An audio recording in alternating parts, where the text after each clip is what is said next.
When somebody turns to Allah, don't worry about the means. Guidance will come. Balance will come.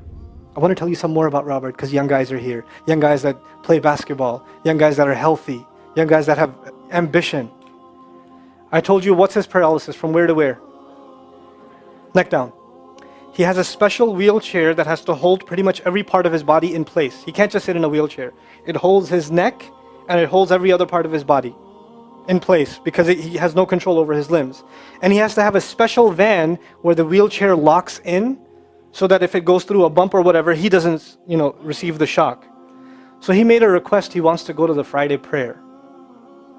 They didn't have the special van, so they put him in a regular van. And so he went in the regular van and a few bumps and his spine got even more hurt.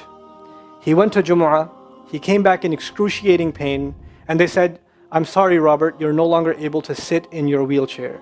You're going to have to stay in your bed for the next 6 months at least. If you see recovery, then you can get back up again. I met him in that span. He had already been in that bed for 3 months already.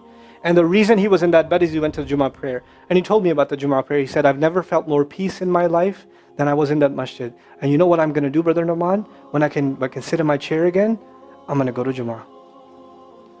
I'm going to go to the masjid because I've never felt like that before. There's someone who has nothing but control over his mouth and his eyes. And he says, I only find peace in the masjid. And here we are. These masajid, I don't care what ideology, what school of thought, what they're talking about in the masjid, what fitna is there. I don't care. It's still Allah's house. Just go to pray. Don't go there to talk to people. Go there to talk to Allah. Just go to talk to Allah. You're just going for you and Allah. That's it. That's it. Other things will come, but you're not going for them. You're just going there to find peace. You'll become different people.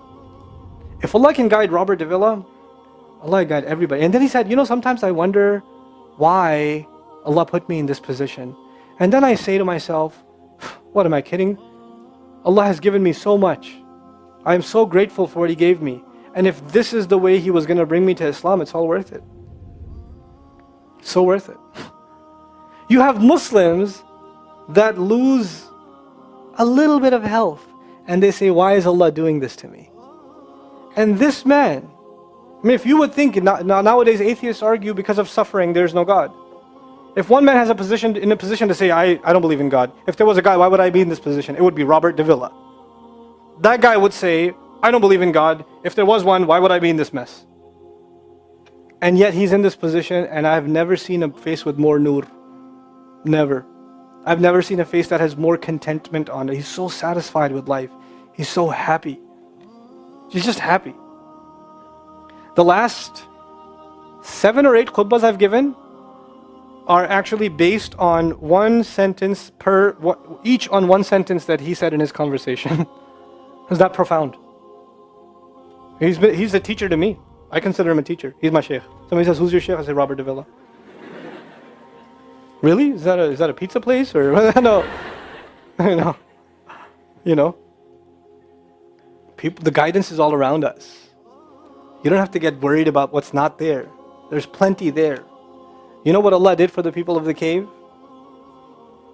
He even guided them in where to sleep.